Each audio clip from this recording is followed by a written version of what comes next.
Exam था 31 दिसंबर से 7 जनवरी तक।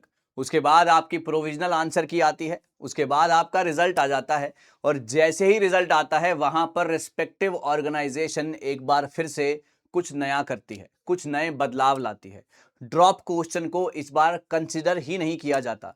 अगर आप या आप जैसे बहुत सारे स्टूडेंट्स ये सोच रहे थे कि सिर्फ 2 मार्क्स की बात है, जो मेरा स्कोर है वो कट ऑफ के मात्र 2 मार्क्स से पीछे है, अगर ये वाला क्वेश्चन ड्रॉप हो जाए तो मैं मेरिट लिस्ट में आ जाऊंगा, या ये 2 क्वेश्चन ड्रॉप हो जाएं तो मैं मेरिट लिस्ट में आ जाऊंगा। लेकिन इस बार कुछ ऐसा हुआ जिसके बाद स्टूडेंट्स के मन में एक और डर जो था अब यहां पर आ चुका है, और वहां पर ये डर जो है रिस्पेक्टिव ऑर्गेनाइजेशन की देन है। अब ये क्या है पूरा का पूरा माजरा, क्या होते हैं ड्रॉप क्वेश्चंस, इस बार मार्क्स मिले या नहीं मिले ड्रॉप क्वेश्चंस के, क्यों आज इस बार जो है रिस्पेक्टिव ऑर्गेनाइजेशन ने ऐसा किया, या उनका क्या मंशा थी इसके पीछे, सभी बातें आज यहां पर डिस्कस होंगी। सो नमस्कार गाइस, आज मैं निशांत कपूर आपका बहुत बहुत स्वागत करता हूं आपके अपने पीडब्ल्यू यूजीसी नेट में।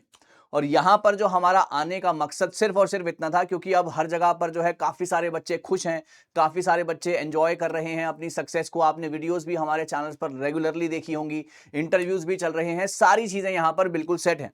लेकिन यहां पर एक चीज जो इन सब बातों के बीच में से निकल कर आती है वो है सर ड्रॉप क्वेश्चंस।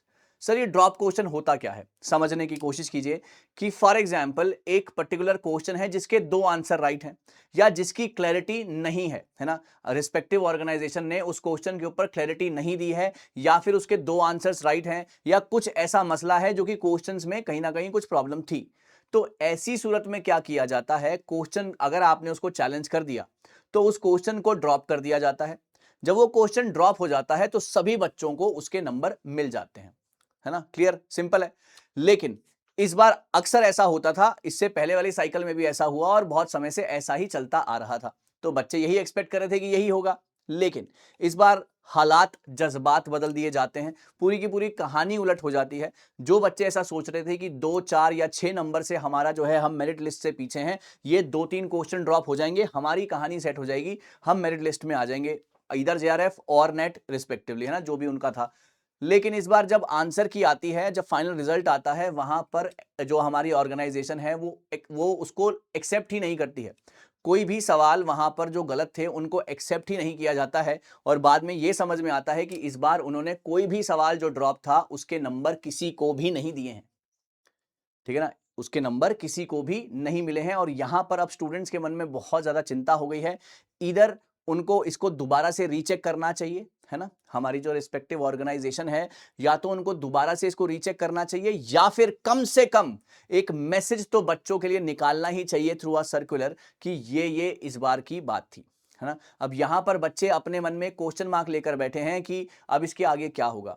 अब क्योंकि रिजल्ट को चेंज करना, है ना, दोबारा से प्रोविजनल आंसर कीज और फाइनल आंसर कीज लाना इज अ बिग टास्क, है ना। अब आपने कंसिडर नहीं किया है, आपसे भूल हो गई है, या आप करना नहीं चाहते थे, या अब से यही रूल होगा, एटलीस्ट इस वीडियो को ना ज्यादा से ज्यादा शेयर करना, ताकि ये वीडियो रिस्पेक्टिव ऑर्गेनाइजेशन तक पहुंचे, है ना। और आप भी मेल कीजिए, हम भी मेल कर रहे हैं, रेगुलरली कांटेक्ट बनाने की कोशिश कर रहे हैं, ताकि हमें एक सीधा साफ जवाब तो मिले कि जो ड्रॉप क्वेश्चन का जो ये जो मसला था, ये इसका क्या तात्पर्य है, क्या आप इसको कंसिडर नहीं करेंगे, या इस बार नहीं किए गए हैं, या कोई ये टेक्निकल ग्लिच है, आपसे भूल हो गई है, क्या है ये सारा का सारा माजरा, ये तो आपको विद द टाइम ही पता चल जाएगा, है ना। तो अब आप जो हो गया वो तो हो गया, है ना, आपका सिलेक्शन हुआ या नहीं हुआ, ये दो ही सिनेरियोज हैं, या तो आप पास हुए या आप पास नहीं हुए, राइट। मैं फेल वर्ड इस्तेमाल नहीं करूंगा, क्योंकि मुझे लगता है कि जो पास नहीं हुआ उसने कुछ ना कुछ नया तो सीखा इस बार, है ना, जो कि जून 2026 मात्र 3 से 4 महीनों में वो अपनी कहानी पलटने का पूरा पूरा मादा रखता है,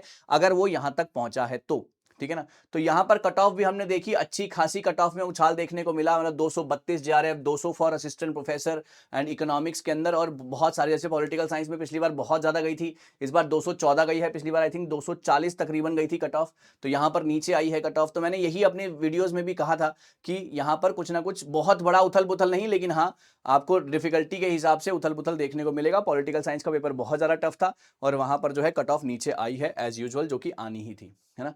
हमारे साथ बहुत सारे बच्चे जुड़े हैं जो कि अपने इंटरव्यूज, अपनी जो है बातें व्यक्त कर रहे हैं कि किस तरीके से उनको लगता है कि उनको कितनी अच्छे तरीके से हेल्प हुई पीडब्ल्यू से। सो अभी का सिनेरियो, इस वीडियो का सिनेरियो सिर्फ इतना था कि जो ड्रॉप क्वेश्चन था उसके ऊपर काफी लोगों को परेशानी है, तो हम इस वीडियो के माध्यम से रिस्पेक्टिव ऑर्गेनाइजेशन को अपील करना चाहते हैं और आप भी शेयर कीजिएगा इस वीडियो को। मैं भी हमारी टीम भी कनेक्ट करने की कोशिश करेगी ताकि हमें एक ढंग का जवाब मिल जाए, एक कंक्रीट आंसर मिल जाए जहां पर हम ये पता लगा सकें कि ऐसा क्यों हुआ, गलती थी, जानबूझकर था, या अब हमेशा ही ऐसा होगा, वो आपको टाइम बताएगा। Thank you so very much guys. बहुत बहुत शुक्रिया आपका हमारे साथ जुड़ने के लिए। Will be meeting again with some more important, with some more fantabulous videos ahead. Thank you so much.